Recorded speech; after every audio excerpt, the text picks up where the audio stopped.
have the Water Quality Advisory Panel Special Technical Working Group meeting on cluster systems. So with that, I'll turn it over to you, I guess, Stacy. There are no minutes or anything like that, so it's over to you. Thanks. Hi, everyone. Okay, so this is really a working group meeting. It's not a full panel meeting, so thanks to those who came. This is meant to be a lot less formal.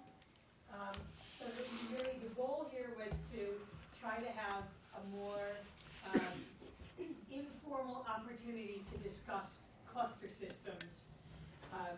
The technical team, Stantec, has put together a preliminary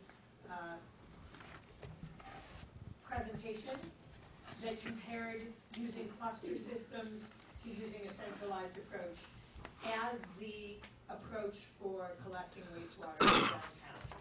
These are the purple areas that the panel is looking at as part of their hybrid plan. And there were a number of concerns about that presentation.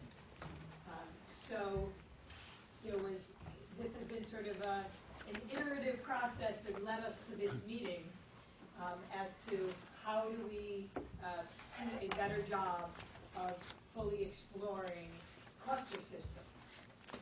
Our hope had been that this could be that definitive last word. It may not be.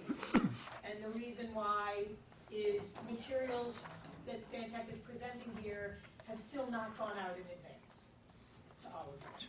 So because they were scrambling to get all of these materials together, they were scrambling to get materials for this afternoon session together.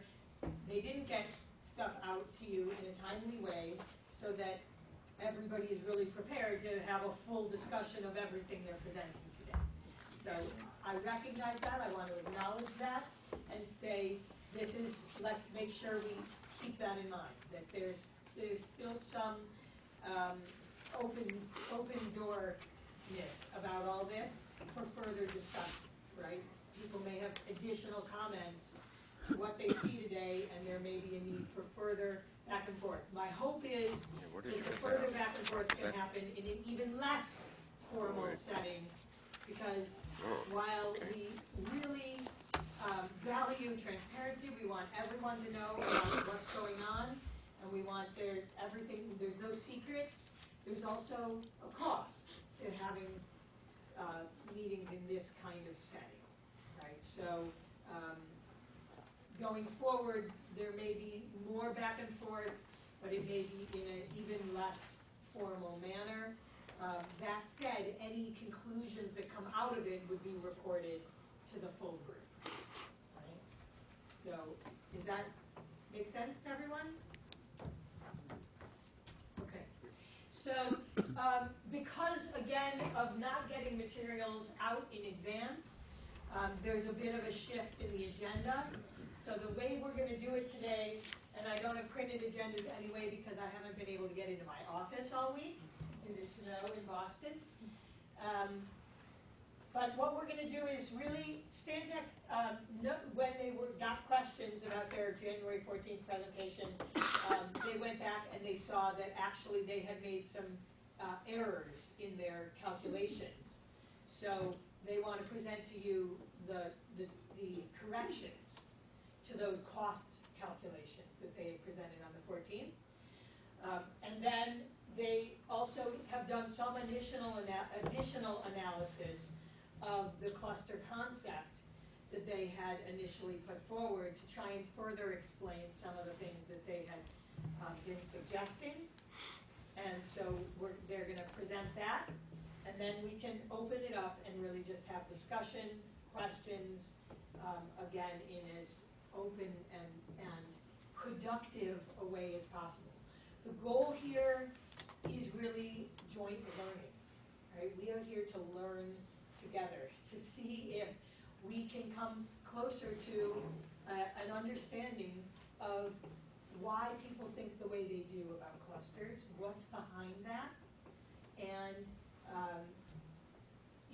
where are there points of disagreement, if there continue to be points of disagreement, about the facts, about the numbers, about the experiences that are out there, about the predictions, all of those things. We want to just understand, we get on the same page about what is likely, what is possible, what it might cost, et cetera. So that's our goal. Does that make sense? Does that seem in line with what other people thought the goal of this meeting is? Okay. So with that, I'm going to hand it over to Steve to start off with some revisions from the January 14th. Thank you, Stacy. Stacy gave away the punchline that we made a mistake in our calculations. Anyway, I have two different presentations, like Stacy mentioned. One is related to the analysis that we did and presented at the last meeting. We did get a lot of questions. We took those questions and we looked at each one, and we went through and we adjusted the cost analysis accordingly.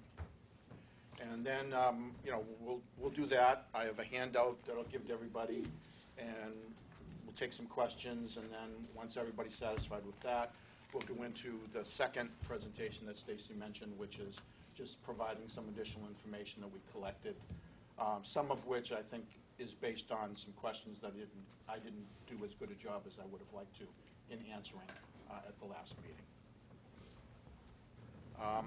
So again, the purpose is to report on questions and comments we received, provide an update to our analysis, and then one technical issue I need to describe is the difference between average daily flow and design flow, which applies to both a cluster system design and a central system design, and it relates to a mistake in the calculations that was made. So. Okay, so first I'd like to talk a little bit about average daily flow versus design flow. Most discussions we've had to date, we've been talking about actual water use, which is average daily flow. And that's been sort of easy to do because we have excellent records from the water department. Things have been looked at very closely. So when we've been looking at areas, we've basically been able to calculate very easily the average daily flow. But per DEP guidelines, a wastewater treatment plant must be designed based on peak daily flow. And I brought, this is the Bible, DEP regulations on how to design small wastewater treatment plants. And of course, everyone who does it follows these guidelines. And this is one of the requirements, that the plant has to be designed to hit peak daily flow. Oops, okay.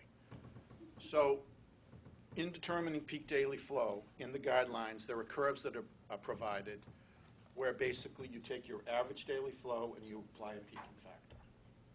So for smaller plants, we generally use the peaking factor of 3.0.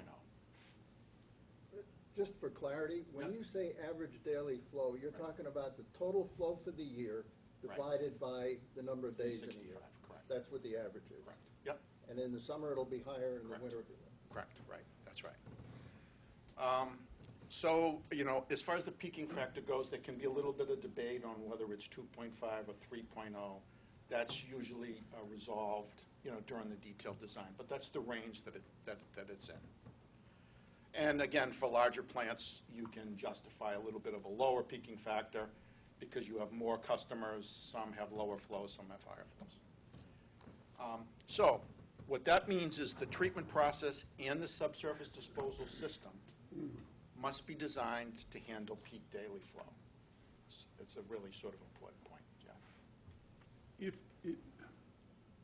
What's the break point between larger plants and cluster plants? I mean, one of the conversations that we've had here is that if you built a 100,000 gallon per day plant at Tri-Town site, for instance, that's really just a big cluster plant, except there's only one of them. That's true.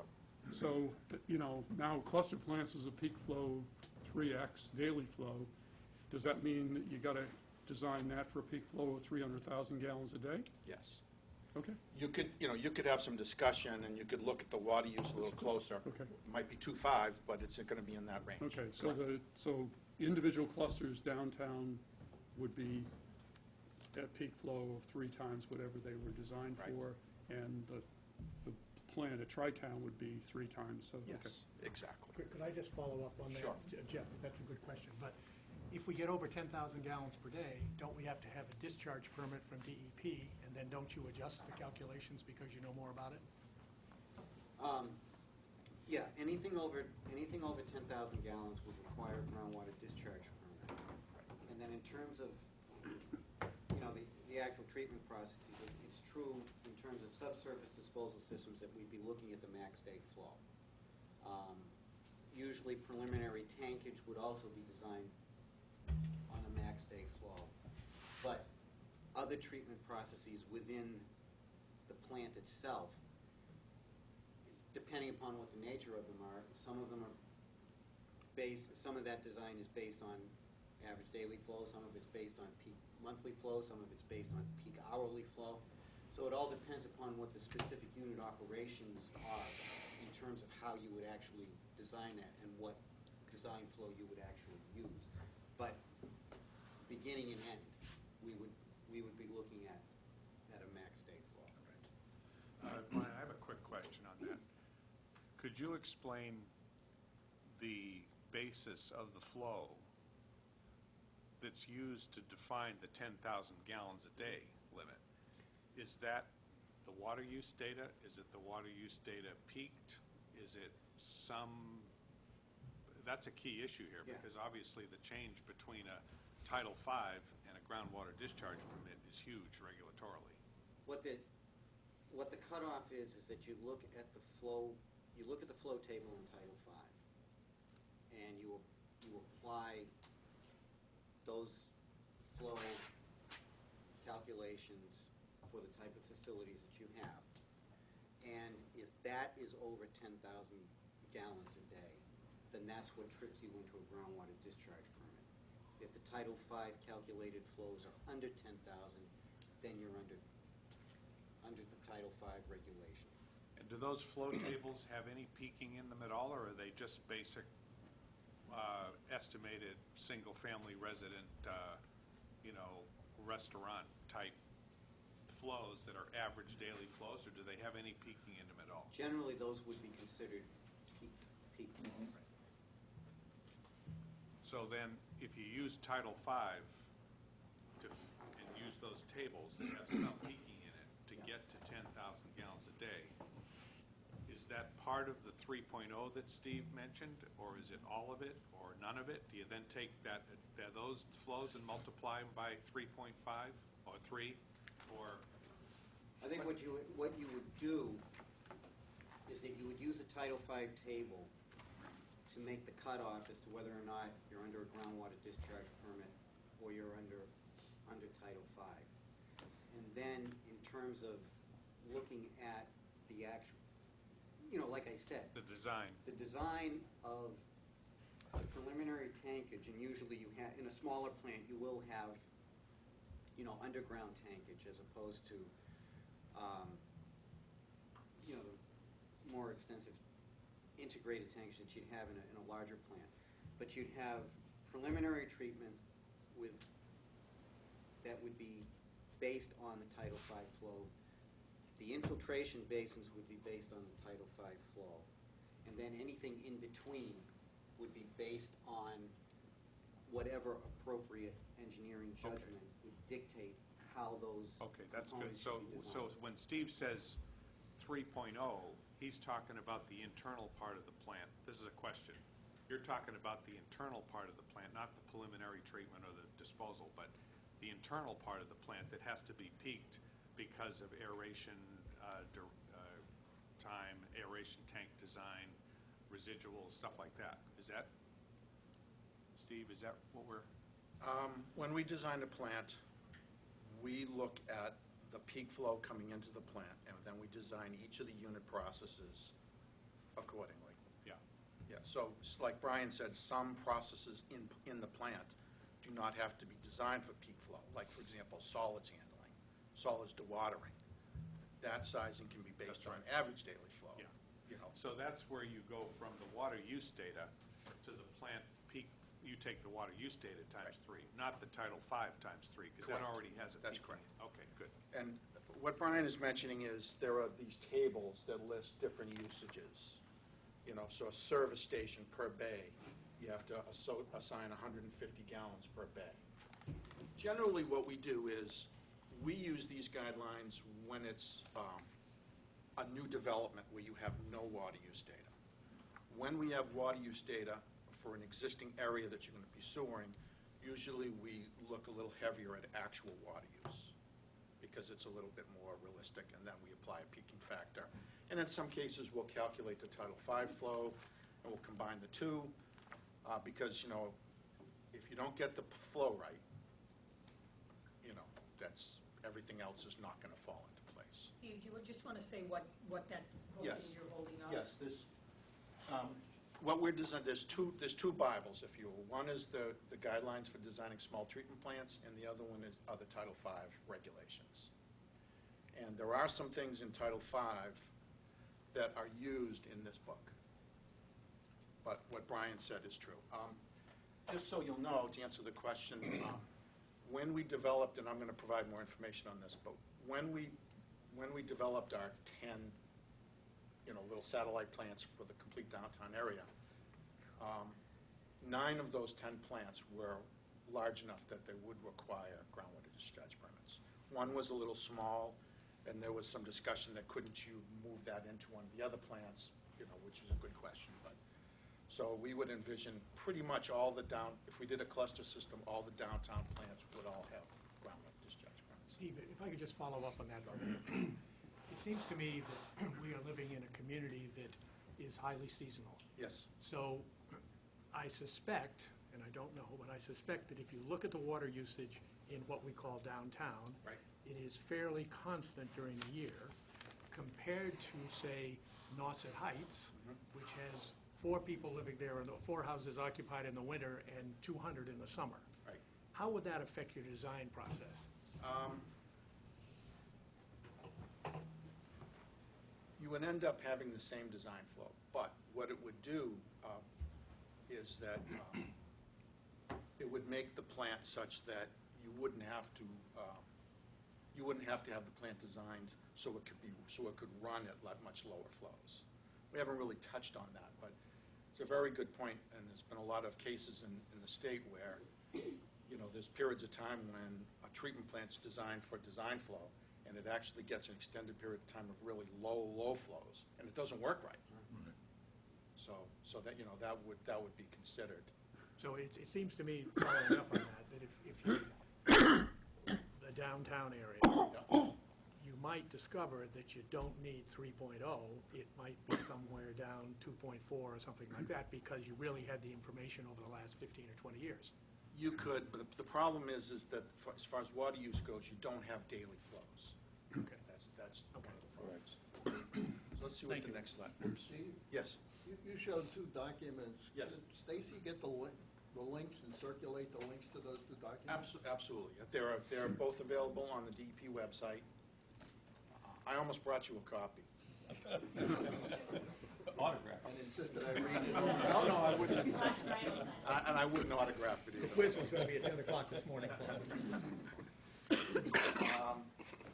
So I guess my last point is that pretty much every wastewater treatment plant, whether you call it a cluster plant or whether you call it a central plant or whether you call it a satellite plant, will have an average daily flow and a peak daily flow or design flow.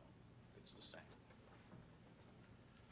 So here's a good curve. I took this from the CWMP, where they did a lot of investigation on water use, and it shows that and this is total water use for the year by month, and you can see the increases. So there's a red line there. You can't quite see it. There's a red line. At about Right 25. here at about, Between 20 and 30. 25, and then there's a peak up here around 55. So you can sort of get a feeling for how that works. Now, the thing is that this peak, that's really a peak monthly flow. You really need to look at a peak daily flow, or sometimes you can make the argument a peak two-day flow, but that would be a, busy weekend. Your plant has to be able to run properly when you get that kind of flow. So that's sort of, that's a good example of what happens in all of this.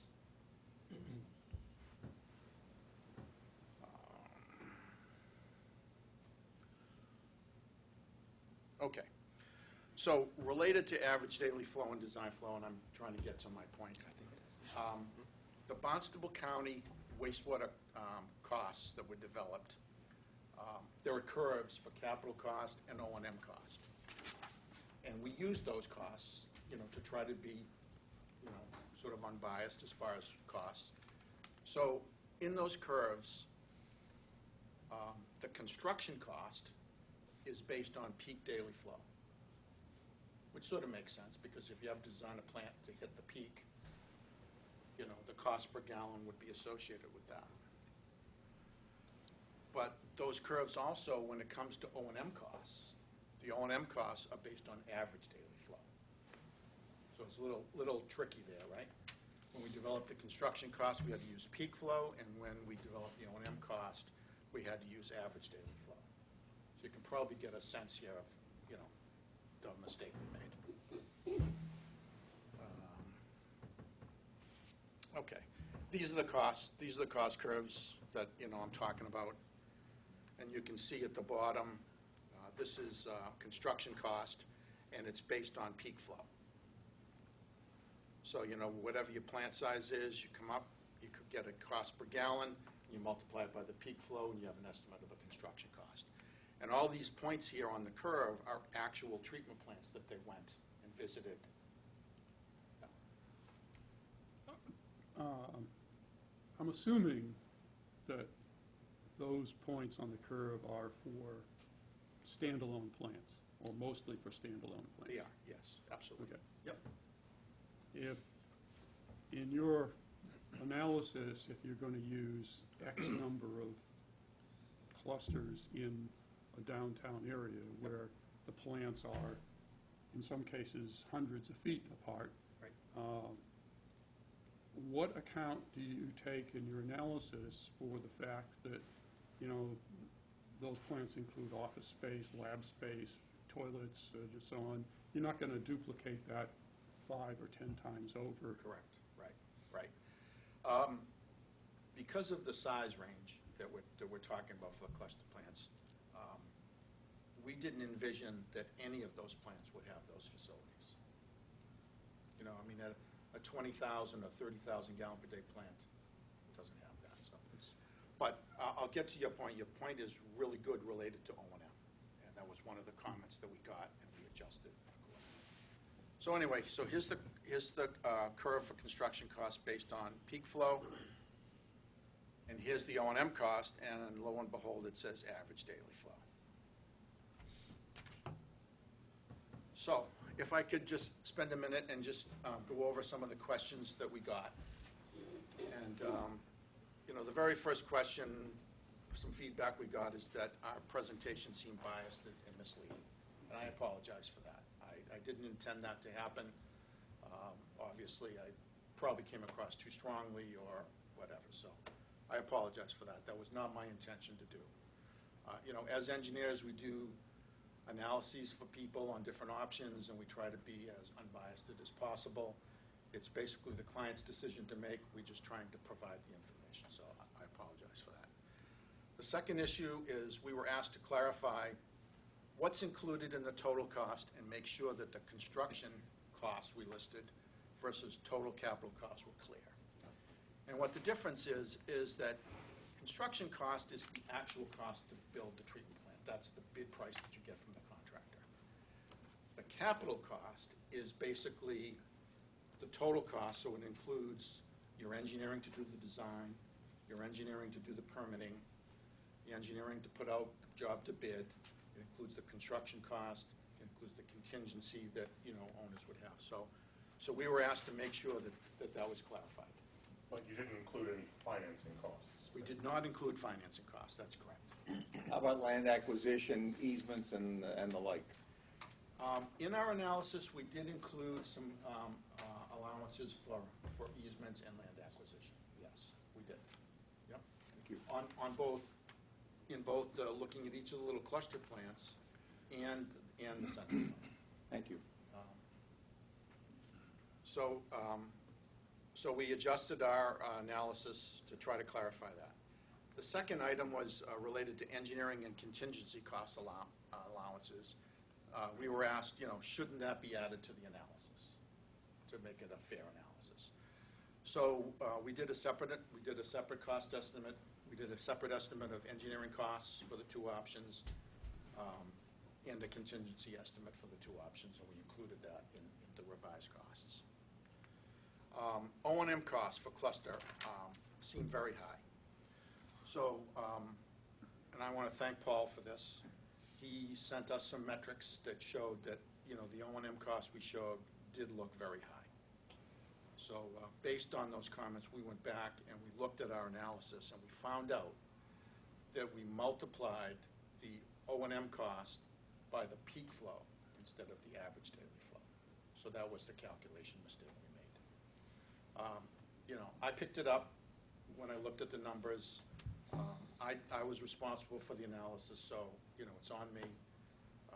We make mistakes, but we try to own up to our mistakes and make it right and move forward. The next item is that we got a comment, doesn't a larger central plant have an easier time adjusting to extreme seasonal wastewater flows? And that would be the experience on Orleans. And there is some truth to that. We would definitely, or anyone who designed a treatment plant, either a cluster or a central plant, would have to take that into account. But we didn't have to adjust the costs for that item, but that was a very good point. And then we were asked, considering the practical problems of complex joint ownership agreements, for example, how liability is assigned, we did basically increase a little bit the costs, the engineering costs and easement costs for a cluster system, because you would have to do that, 10 times. So that was a very good point. There were two other points. Steve, Yes. going back to 2 and 3, Yep. do I understand? You took the actual construction and actual capital costs off the curves. Yes, absolutely. Are you implying in number 3 that you added contingency to those numbers? 'Cause Yes, we did an engineering estimate of the engineering cost and a contingency cost for both options. We did it for cluster and we did it for central. But in point 2, Yep. what you took off the curves was a finished plant cost, which would have taken care of contingency and all that stuff. And you added contingency and did. engineering on top of that? Yes. And actually, Mike brought that question up. We did,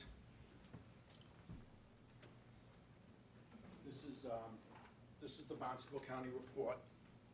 We scoured this report a couple of times, and the costs that they report in this are construction costs. So, they didn't include engineering. I'm sorry. So 3 is added to the total construction cost to get the capital cost? Correct. Yeah, that's correct. Yep, that's what we did. And we did it for both, for both options. Okay. Steve, Yep. just so that we have clarity, would you discuss Sure. in just a second how the collection system Mhm. is or is not connected to this dialogue? The collection system is included in the dialogue, absolutely. The construction cost estimate was for the treatment plants and the collection systems. So this analysis includes the collection system? Yes. Even though we're referencing specifically plants? Correct, yes, Thank you. that's true. In the very early 2000s, construction costs were substantially below what they were in the late 1990s because of the economic conditions in this country. How did the costs that you have from Barnstable County compare with this? And have you made any adjustments going forward for inflation's sake? Right. Or construction cost increases? So if you look on this curve, that's the O&M curve. This is the construction cost curve. So the red curve is the curve that the Barnstable County folks came up with in 2009, 2010, when they did their analysis. So what we did is, just because of your point, to try to bring those costs up to 2014, 2015, we used the ENR indexes for the 2 periods, and we just escalated based on ENR indexes. Good, thank you. That brings another point that was raised a number of meetings ago that's been bothering me ever since. And the person who raised it, I asked them to please correct the record, and that is the question of whether the information on previous studies done by Orleans are valid because of the tendency for all younger people to move out of town. The actual flows from the Water Commission, and I'm a water commissioner, do not show a decreasing trend in flows. Which information is used in the design of the water system and the sewage treatment system? So I want the record corrected in that regard. Yeah.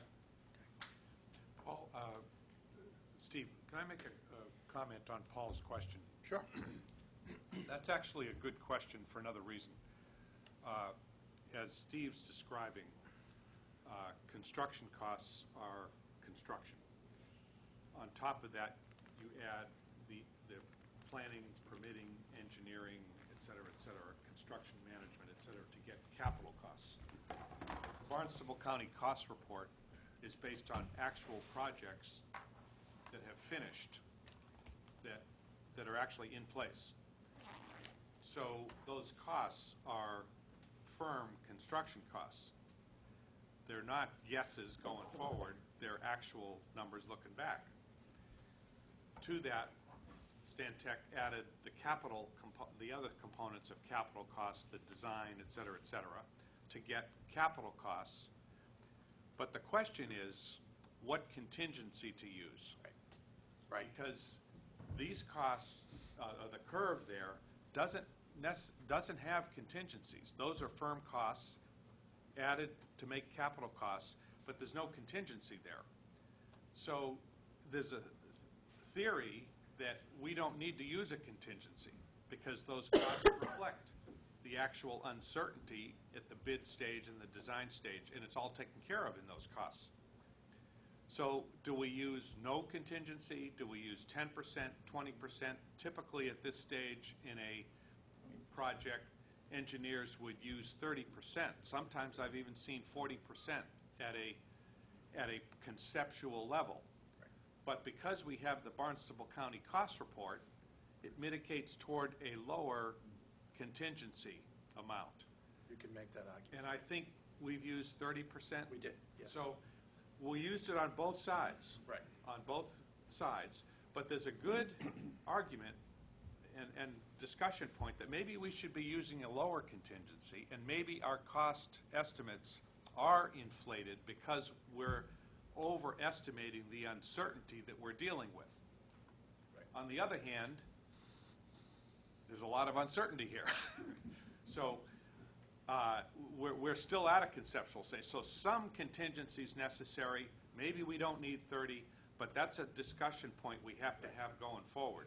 Right now, we're being somewhat conservative in terms of that contingency. Right. And I guess I would just explain that the contingency is the town's contingency. If it's not spent, then the town gets that money back, if you will. It's just so that you budget a correct amount. And I would not ever do a project or advise our client to have a zero contingency. Right. Typically, in the very conceptual stage, we would use 20 or 30, and then as we get into final drawings and final construction bid documents, we would reduce that contingency because we would have a much closer figure on what the cost would be. Again, recognizing that this has to go out to bid, and we're dealing with bidding conditions on the day that the project is bid, which could be anything. It could be down 20%, could be up 30%. That's right. So eventually, this all has to go to town meeting, and you don't want to have too little money appropriated to do a project. You want, if you have extra money, as the gentleman said, that's money is less money that you would spend. Let's hold off for just a second. That's a good point. And the only difference is, in my experience, typically when you come to a project like this, you're using a cost estimate that you've built up from the bottom and not using cost curves that are finished costs. So I agree 100%. Somewhere between 10 and 30% is appropriate here. Where we are is very important. And one of the reasons, excuse me, Paul, but one of the reasons this is critical is that as we're looking at rates right now, this is a very sensitive point in rates because you're talking about 30%. If you're financing at 2% interest, 30% more than what you need, that's a substantial impact on rates. So the implications are important. How did you handle contingency with the O&M costs? No contingency. Are people okay, because we're less formal, are people okay with accepting some questions from audience members as well? Okay. Seems to work. Go ahead, Kevin. Just one quick one, Steve. On number 2, you clarified that there is an assumption for land, real estate for someone. Is that just a placeholder in the capital cost, or is it informed by kind of some local downtown values? Well, what we did was on the central plant, of course, the town owns the Tri-Town site, but we're going to be doing off-site disposal. So on the sites that we're using off-site disposal, our team went and got actual assessed values. They increased them a little bit, and we used that. On the cluster system design, we weren't sure if the town would be trying to buy the property. We sort of doubted it. Maybe there would be a lease of the property.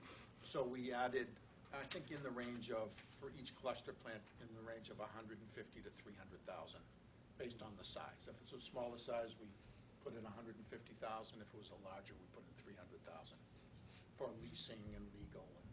Yeah, just to follow up on that, I did a little analysis too, and land in this section of Orleans tends to be assessed at about $10 a square foot. Mm-hmm. So what you're saying is half an acre to maybe an acre, or a little less than an acre for each of the clusters. Correct. And it's either somebody buying it to do this, or somebody giving up the economic potential of that land, and that's costing the money as well. Exactly. Yep. There was one other item that I didn't put on it, ran out of room, I wanted to mention is that there was a comment that we got that said, well, if you have 10 cluster plants, wouldn't there be an economy of scale if you put them all out to bid, the operation all out to bid at the same time? So we made a couple of phone calls. I got some good information from some contract operations firms, and the result was that contract operations of smaller plants are bid very, very closely. It's a very cutthroat business. There's a number of people that did it. And they usually cut their price to the bone. But the analysis was that if you put out 10 plants all at the same time, it would probably cut back around 5% our cost. So in the model, in the cost model, what we did was we said after the first 5 years, which we just assumed that the plants would be built, after the first 5 years, you would be able to put them out as a package, and you would gain 5% savings. So we built that in and reduced the O&M cost. As I recall, Yes. the assumption was that the 10 clusters would have on their site disposal on site. Yes. Yep. But the Tri-Town site, we're going to dispose of at another site. Correct. A separate site from Tri-Town. Right.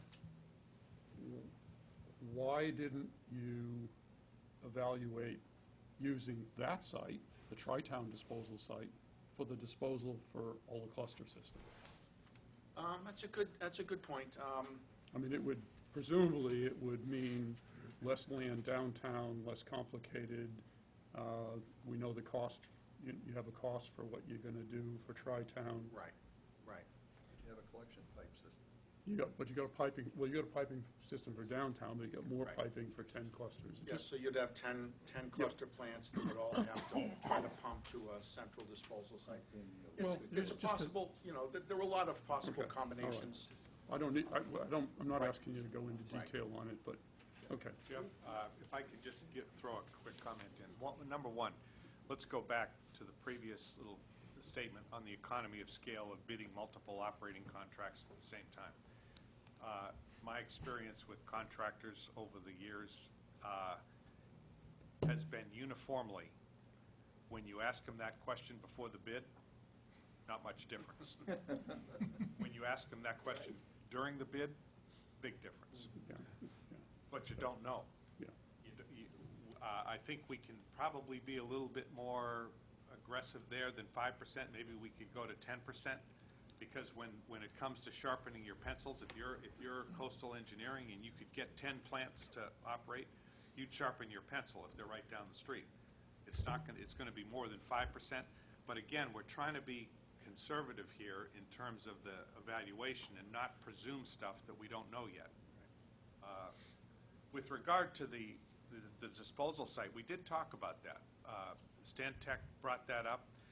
The question is, again, we're comparing bringing the flow to Tri-Town versus the clusters. If you sewer all the clusters, put the clusters in place, sewer them all, and bring it to the site at the Rotary that we're thinking about, that's very close to the Tri-Town plant. So it almost says, why are you putting all these plants down there? So I'm not, we could have looked at it in more detail, but it's like it gets to the point of being somewhat yeah, I'm not moot point. trying to Yeah, I understand. encourage going further with that But discussion. we did talk about that. If I could just follow up on Jeff's thing, reminded me of something else. Until you came up with that idea, we were dealing with 10 clusters with on-site disposal in a nitrogen-sensitive area. And doesn't that also bring something else into the calculation? Absolutely, yeah, absolutely.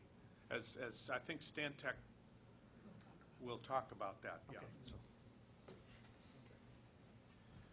All righty, so if I could go to the next slide. So this is an update of results. So an estimate of engineering and contingency was developed and added to both analysis. And here is where we found a mistake in our calculation of the cluster system O&M costs. And again, this came up because Paul did some metrics for us.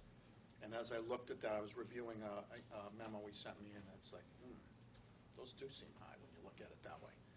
So basically, we found that the design flow was used to calculate O&M costs versus the average flow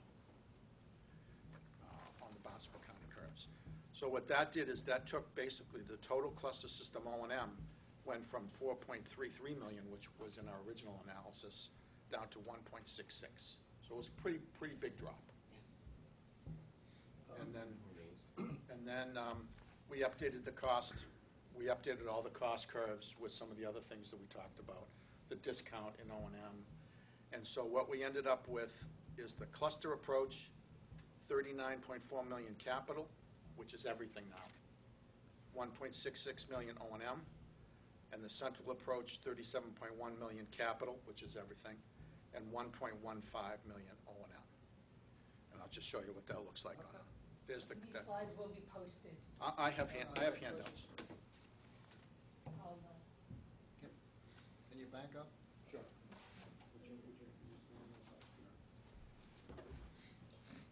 In the cluster systems, we're still talking about 10 here. Yes, still 10 plants. And in the definition of the cluster, that's just treating wastewater, it's not treating septage. Correct. Yes. And are the costs for removing septage included in here? Yes. No, I'm sorry. The cost for removing the sludge from the treatment plants, because as the plant treats wastewater, it generates sludge in the plant. There's a cost allowance for that.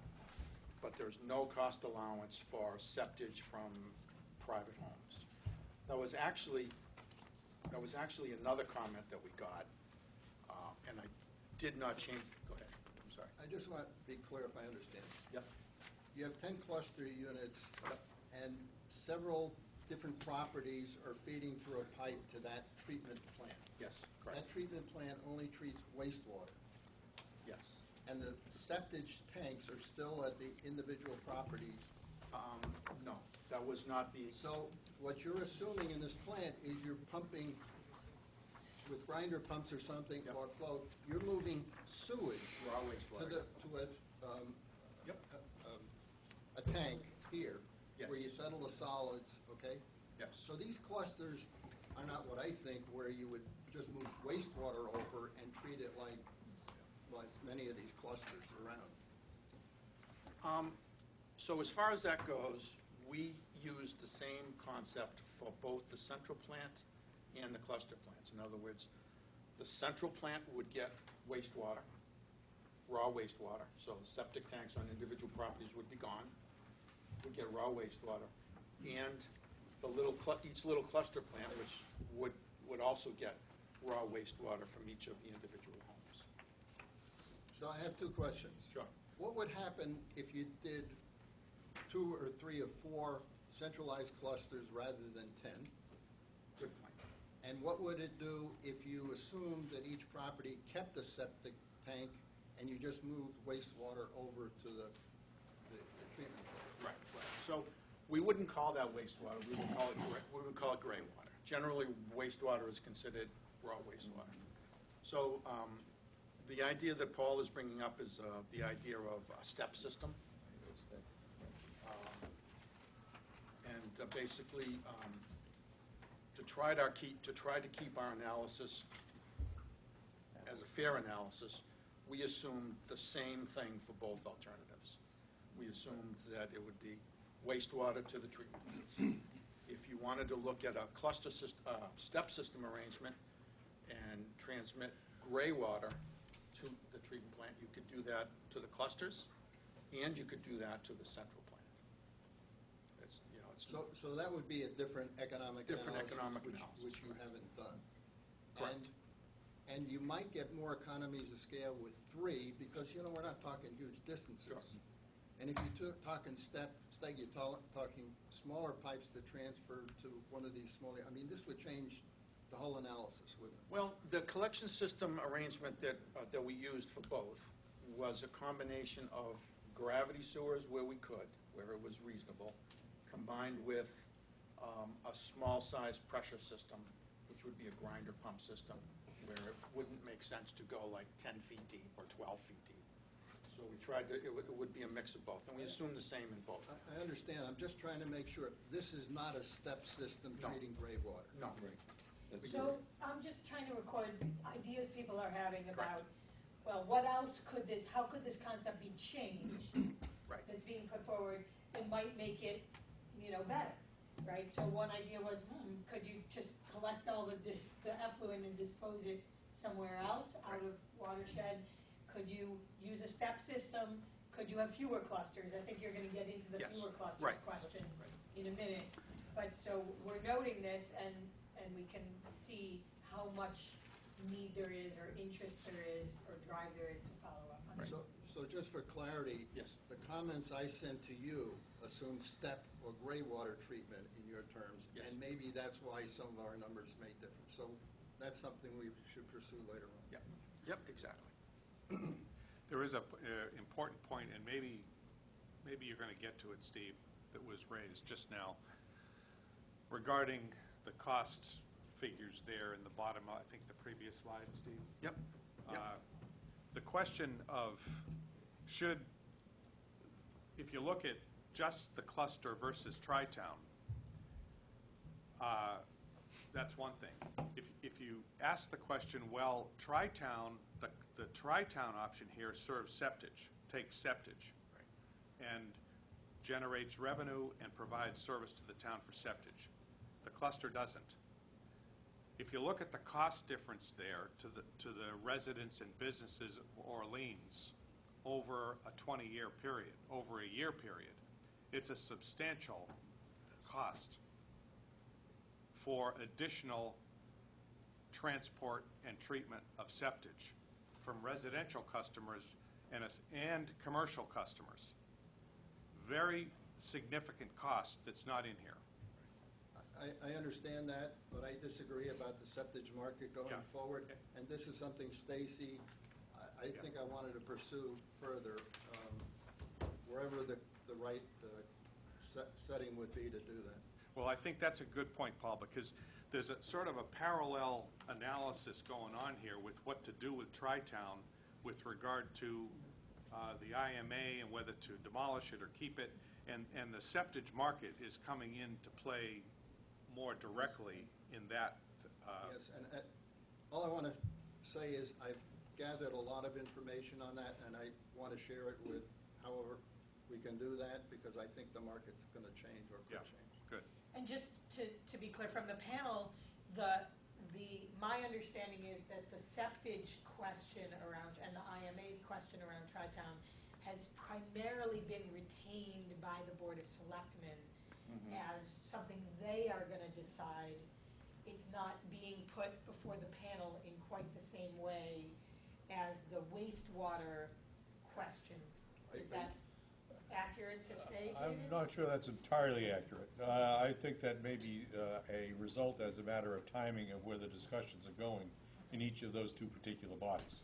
Okay. In an ideal sense, it would have been great to have the discussions here, but we know that there's a flow that has to happen in these meetings.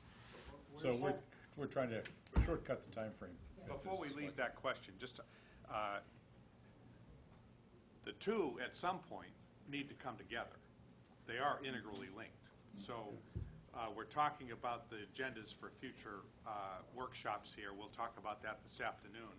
And one of those is to say, okay, given where we are with this group and given where we are with Tri-Town, what other options are open up and what are the other issues? Excuse me. I don't want to get into the septage issue now, so if you actually want to comment about septage, we're going to hold it and know that that's something that needs to get discussed.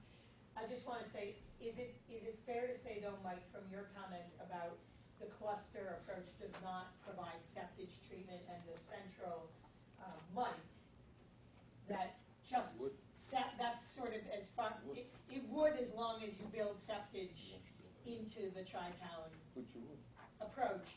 And I think the question, there might be a question about, is there additional cost to building that into the Tri-Town plant or not, and there's disagreement about that. Let's leave that aside for now.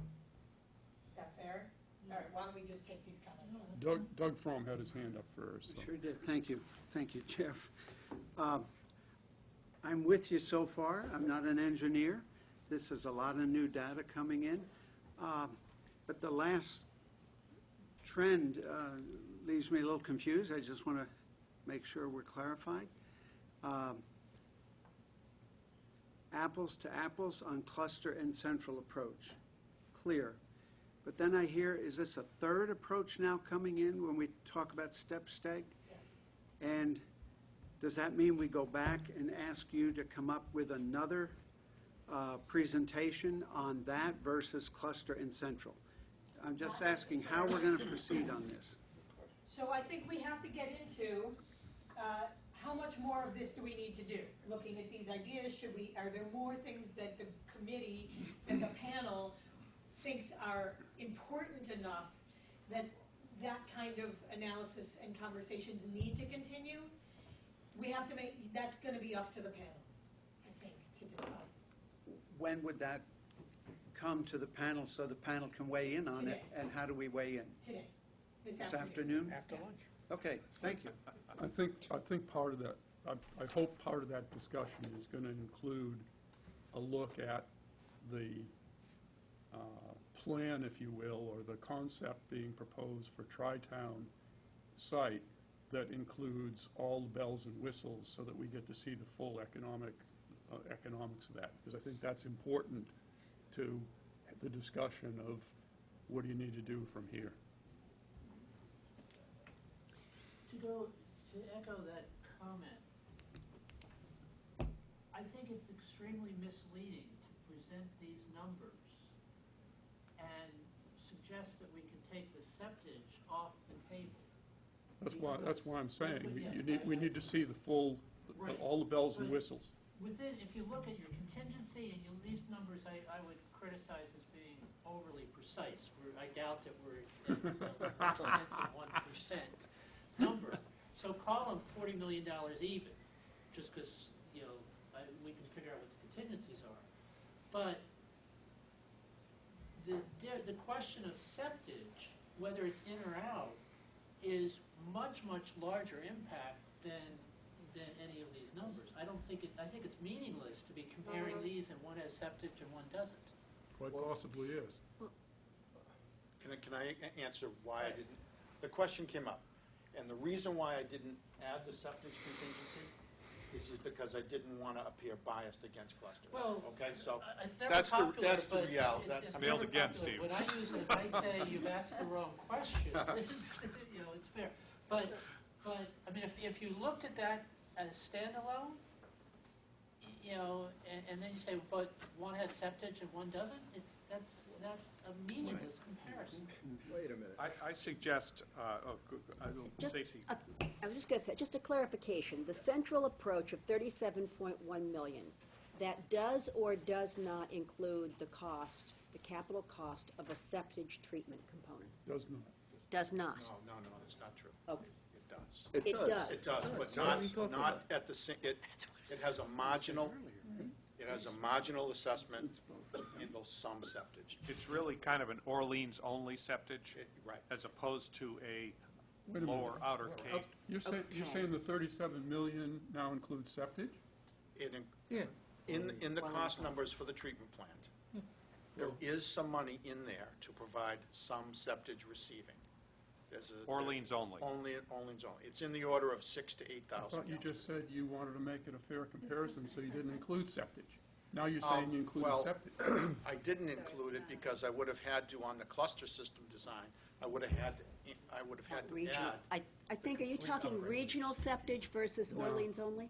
No, I'm just saying, in the treatment plant design that this 37 million is based on, if I provided you the detailed cost estimate, line by line by line, you would see a capital cost amount for septage storage tanks, a little septage pretreatment system, and a pump that could meter it into the wastewater flow. But that design, that concept, could not handle 40,000 gallons per day. It can only handle in the range of 6,000 to 8,000 gallons per day, maybe. Okay, and would the cluster systems as designed in this produce septage? Or would they basically produce like a central treatment plant cake? In the cluster system design, the treatment plants would generate sludge, liquid sludge. It's liquid. It would have to be pumped out by a septage hauler as liquid and taken somewhere. And generally, the way that works in smaller plants is it's pumped out and it's handled as septic. Thank you. Follow up then, Steve. Yes.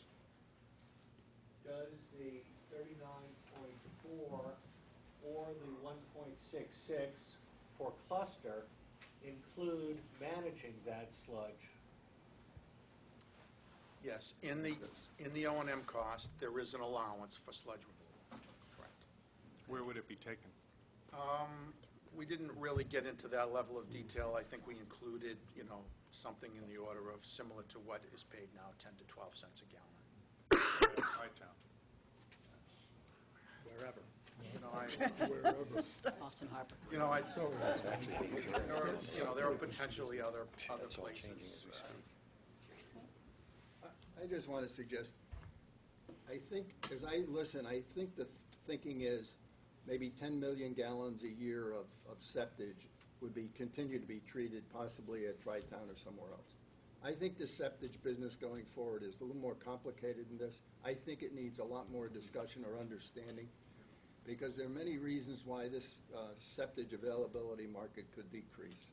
And I think I need a chance to go through all of this and then bring it back to the panel. But this is more complex than just assuming it's going to be the same going forward. I agree 100%, Paul, but I do want to be clear, as what Steve's saying, is that the amount of septage that's in the plant that is described as the central approach here is Orleans only. It's not the Lower Cape. It's not generating revenue or producing cost from handling the Lower Cape. It's only Orleans only, which we felt was, if you're going to keep Tri-Town, that's part of Tri-Town to handle Orleans septage. So it's included in here. What's not included in here is the alternative if you do go to cluster systems, as to what to do with that septage from Orleans or the new plants. That's not in there. Correct. That's correct. It's just a fact. So this is the revised cost curve that we passed out, and it does show graphically that the cluster system design is a little bit more expensive from a capital standpoint, and if you project that out with the slightly increased O&M costs over 20 years, there's about a $12 million spread. And if you use 3 or 4, maybe that might close up a little. Sure, right. So what I'm going to talk about a little bit later is I'm going to talk about the rationale for why we picked 10. I'm going to provide some information on what the site would look like. That's an issue I didn't do a very good job at before. One quick question on this. From a financing perspective, is there still zero financing? What assumptions are you making on financing, interest rates, and those kinds of issues? At this point, the model assumes financing at about 40 basis points. But it is very flexible. You can build into the model very easily a higher interest rate. It is extremely sensitive to financing costs, as you can imagine. So if financing costs go up 100 basis points, they change equally. I mean, the change is reflected in both. The cost is extremely sensitive to financing costs, but it's in the model and can be adjusted very easily. DEP does have a zero-interest loan. Their SRF program has a zero-interest loan component for nutrient removal projects, which I think this project would fall under. We would have to have a lot of discussions about, there might be some of the project that's not included and some that is. But it's all accounted for very precisely in the model and is easily subject to sensitivity analysis. And there's no difference in timing or both would be eligible? They're equivalent in terms of the eligibility for... Correct. And the difference in the amount of money is not significant enough to affect the financing costs. I don't want to step on the process, so tell me if I am, okay? But I know you will. At our last session, we had questions about Steve's presentation. He did his work, he came back, he made the presentation this morning. I guess I'm just curious to know if those who had serious questions and challenges to this are satisfied by what we've heard this morning. Well, I think the question he still hasn't answered is the question of 10 versus 3, and he will get into that. He does have information about that. And I think the question that was raised about STEP is also an outstanding question of interest to panel members, at least one panel member, if not more than one panel member.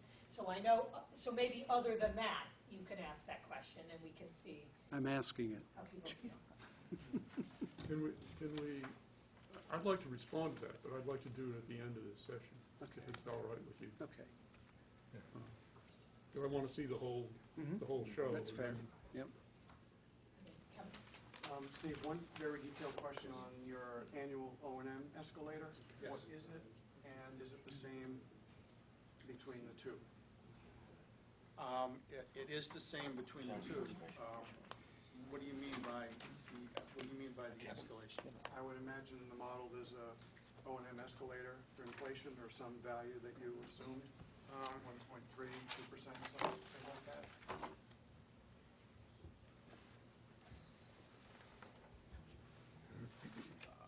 I think, if I could answer that, Yep. That is going to be addressed in the financial model, but I think for this particular analysis, it was held the same for, to be the same for either alternative, for comparative purposes, it was kept consistent. But the financial model will take that into account. And again, it's easily adjustable. It's a switch in Excel, so you can make it 0%. You can make it 10% if you want. So So if I could just summarize, in our comparison, capital O&M and present worth basis, cost basis, the central system, or central approach, still shows as more cost-effective, but the difference is much closer. We saw that in the graphs. And it's much closer than what was previously, which was my mistake. The advantages and disadvantages basis, if you're going to compare them, really, if we're not going to go through those, but based on this analysis, those would be unchanged. And the implementation / probability of success, that would be unchanged, but I'm not going to go through those again. So, but there was a significant difference in the capital and O&M costs. Did you change your assumptions on land acquisition cost? You mentioned earlier that you made an assumption now about leasing land rather than purchasing. Is that different from your original assumption in the original presentation? It's the same. It's the same in both, right? Okay. Is there precedent for leasing? I mean, it seems to me that a landowner leases land, assumes that they're going to get it back at some point for other usage. Is it realistic to assume that you're going to lease someplace to dispose of septage, and then you're going to use it for something else 20 years down the road? Yeah, that's a really good question. And actually, that's one of the, from a implementation and probability of success standpoint, that's a pretty major issue because, if someone has a piece of property, can they carve off a piece and sell it to the town? Does that make their lot a non-conforming lot? Right. So in which case they might have to lease it to the town. So it probably would be maybe some mix of the two. Well, You know what I'm saying? I think we need to get a better analysis of that before we assume that you can lease land to dispose of septic. Yeah. Steve, I want to go back to one principal issue here. When you talked about clusters, Yes. I think you said you assumed the town would do them, or did you assume they might be done privately? In the cluster system approach, the assumption was that it would be done privately. Privately? Yes, with a 5% discount. Okay. So we end up then in a situation where we have to find 3, 6, 9, 10 individuals Yes. who want to create a cluster system and participate with 265 different landowners in downtown Orleans. And they want to do this because they think, as a developer owner, that there's an economic advantage to do that. As I've looked at cluster systems a lot, what I have discovered is that a developer or owner of raw land or underutilized land will invest in a cluster system. Mashpee Commons, classic case, okay? Skakit Corners, classic case. Why did they do that? They did that because they wanted to increase the value of their land, and the only land that they did it on was land that they controlled. Now, in this case, we seem to be in a situation saying we're going to have whatever the number is, but let's take 10 because it's easily to divide into 265 parcels, 26.5 parcels each, all owned by different people, and somebody has got to decide that those other people want to join him or her to do this because it's an economic advantage.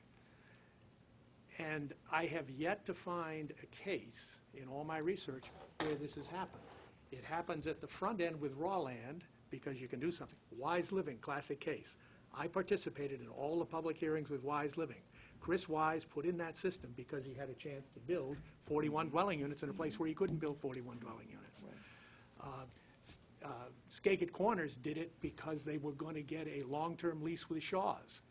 And they had to spend 3 years going through the DRI process with the Cape Cod Commission to get 16,000 additional square feet in their shopping center. But they owned all the land, and the fascinating thing is that that site gets pumped every 2 weeks. It gets pumped every 2 weeks because there's a restaurant there. And so there are some parts here that need to be looked at very carefully.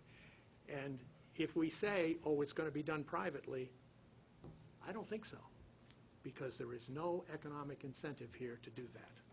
I have had conversations with some of the major landowners in Orleans who have been advised to go this route privately. And what they've said is, no, we're not going to do that because the town's going to provide a system, and we'd much rather pay for our service fees to the town than being responsible for owning and managing our own cluster system. I mean, and think of the relationship that they have to develop with every user. I mean, it's incredibly complicated. So, sorry for pontificating. It's what I lose sleep over. Because from my perspective as a consultant, I cannot recommend an approach that can't be implemented. Or you'd get a third of the way through the implementation process and then you're stopped. And then where do you go? So the only way that this can be built is a private developer borrowing the money to build the plant, and he's not going to do that, and the banks are not going to give him the money until he has a binding agreement with every one of his partners. Sure. Correct. So, coming in as sort of an outsider here, this sounds to me almost like a insurmountable barrier, and I'm just curious if anybody sees it differently.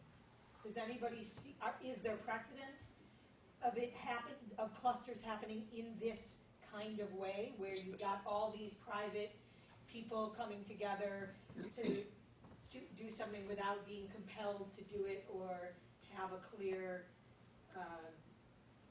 economic or Brian would know that. The only examples that I can think of where somebody has sought off-site contribution is if they're in an area that requires a no-net nitrogen permit, meaning that they have to offset, it would be for new construction, they have to offset the nitrogen that they're producing with their new development by bringing in and taking other properties, existing properties, off Title V systems. That enables their project to go ahead.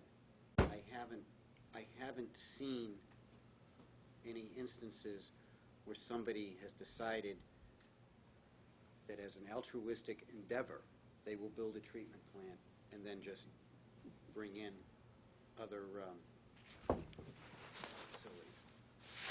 I have worked all over the country, have never seen that.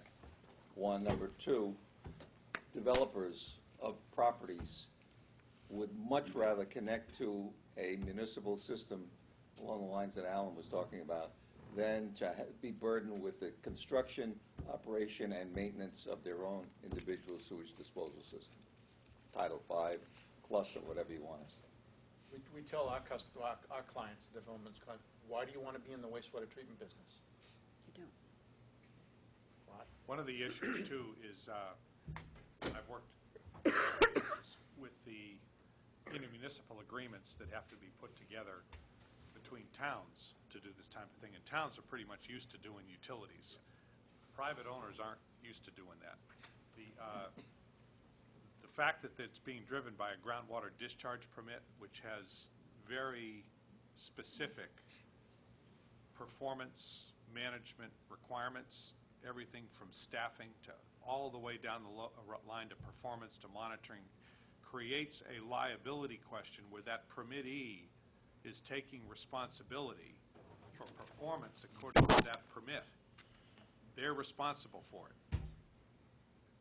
They're likely, they may consider taking one or two other users, customers in that they know very well, that they're very close with, that they can develop they have that kind of relationship. To think of doing that anywhere from 30 to 50 different customers, those are really customers now, and taking the liability issue on for those customers, not only with regard to what they deliver to your treatment plant that you are responsible for the compliance on, but also, what if they move? What if they go bankrupt? What if they change locations? What if you have a big gap in their operation maintenance or fixed cost input? Those are all issues that come to play in putting together that kind of agreement that are very complex. Jeff and then Sandy.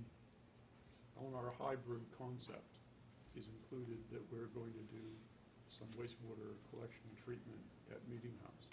How does this conversation impact that approach?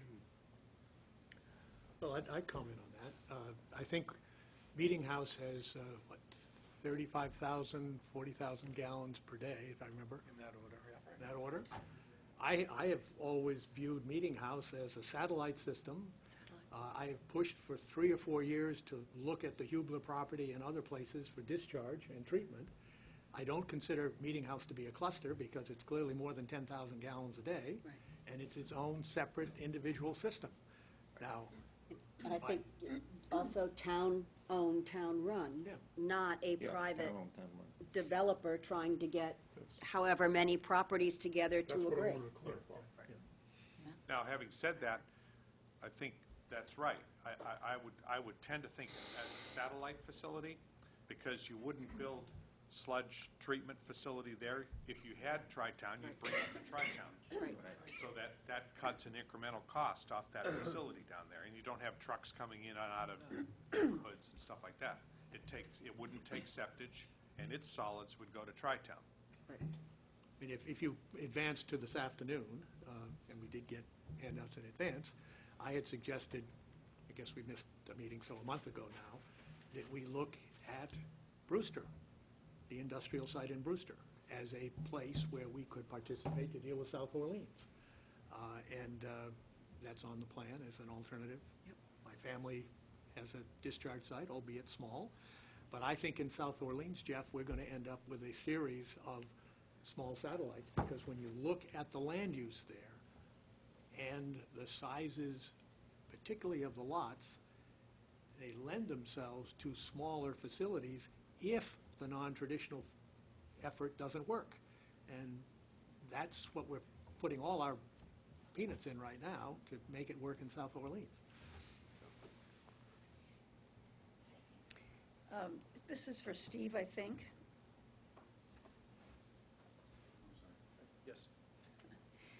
I'm looking for a number, a square footage perhaps, between the typical, and I know that they vary, area required on one of those commercial lots for a Title V system, or even a nitrogen removing system, as opposed to being either not having need for that on their property at all, and having 8 or 10 on some properties. Right. What are there advantages to those people who then don't have to have a Title V on their property in the land use or the land area that they could somehow do something else with that would make this advantageous to them?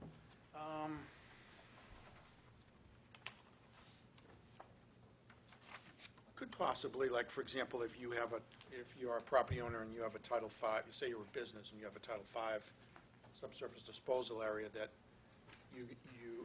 is not designed for parking area, and that goes away, you could convert that to parking possibly. There would be, all the savings of sludge pumping and septic pumping. There could be some potential savings. Later on, I'm going to give some examples of what these systems would look like when you lay them out, so people can get an idea of the size requirements. I'm going to put on my hat from a dozen years on the planning board and some zoning references here. Going back to the village center, it is one of the requirements of 0% financing that nitrogen remediation efforts, whatever they are, be development neutral. You cannot develop property any more than it would have been developed under Title V. So putting in a nitrogen remediation system of whatever type, we cannot promise landowners that it is going to result in development potential for them if they have a fully developed parcel. There's really only one parcel in the village center that has any serious development potential, and that's under the a single ownership presently. So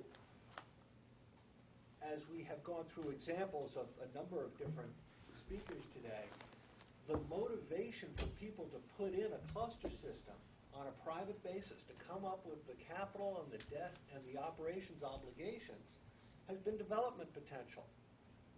Yet we're not offering any development potential. I see this as a substantial roadblock. And as a sidebar, when we start talking about Brewster and South Orleans, we are going to have a raft of Zone 2 drinking water areas that we are going to have to work around and need to be part of the conversation. Well, the only thing I can think of is downtown is the potential to allow for rental apartments on the second floor of some commercial uses. On the other hand, if you didn't have a septic system, a Title V system, excuse me, on a commercial property, I think it gives you more ability to expand your particular piece of property, assuming that other zoning requirements don't govern. For example, if you have a tile field, as you do in a Title V system, and you wanted to build a new building, add 16,000 square feet or 1,000 square feet to a particular downtown property, you couldn't do it. But if you didn't have the Title V septic field, you could do it, potentially, assuming you could meet the setback requirements and the parking requirements, et cetera, et cetera. So there is a distinct advantage, potentially, in eliminating Title V's downtown. There is an analysis that's been done on that. Planning department has it. Okay. One very quick one, and it's for Brian. Just because this is really stimulating, and to be sure that the informality with the cluster is fully out on the table. Again, with Alan's concern, which I agree with in terms of the private roadblock, in terms of financing, developing, and providing any incentive, my mind says if the clusters of any number were considered part of the municipal system, would the CWMP approved, updated, amended, whatever it is, give you the power of eminent domain?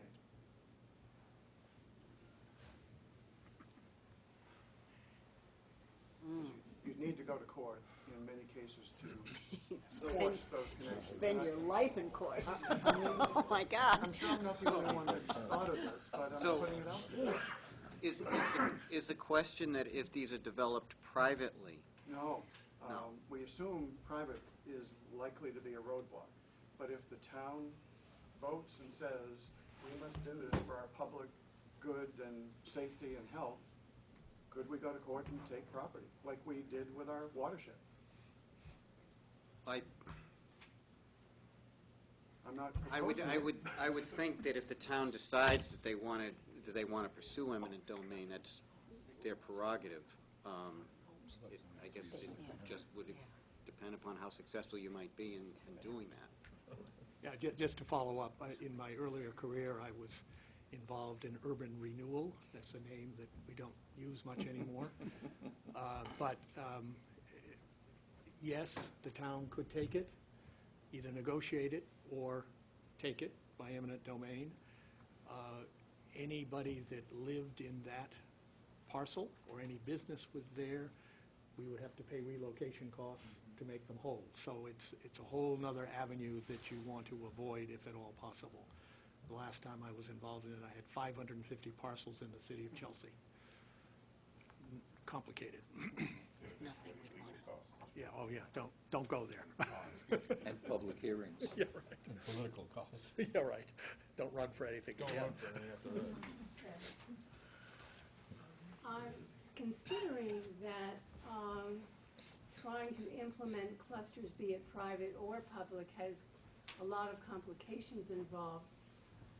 I hear that there are some people who want to pursue the cluster idea. And so I guess I'm wondering about the why. What is the motivation for continuing to pursue the cluster notion? And is it possible that people are concerned that if there was a more centralized satellite system in place, that the development in the downtown would change the character of the town.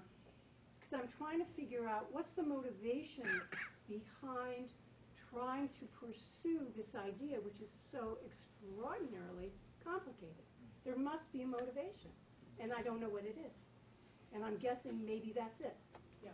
So I know that Paul is one of the people who is interested, and he just left the room, I think, to get some water. Can we see the rest of this? I mean, Yeah, I mean, that's- let's get it all out on the table. Okay, please, let's let Steve do his thing before we start diving into the. Let's finish the presentation. Finish the presentation, and Okay, then let's get back to Can this. everybody live with that? We finished the presentation, I think what Fran asked. I had asked that question in an early panel meeting, and I'd gotten some answers, but I don't think any of them, I think you're right, quite get to the heart of the matter, so. So we're getting ready to do the second presentation. You want to just take a quick break, and we're rebooting the system? 5 minutes. 5 minutes? Steve, we're ready.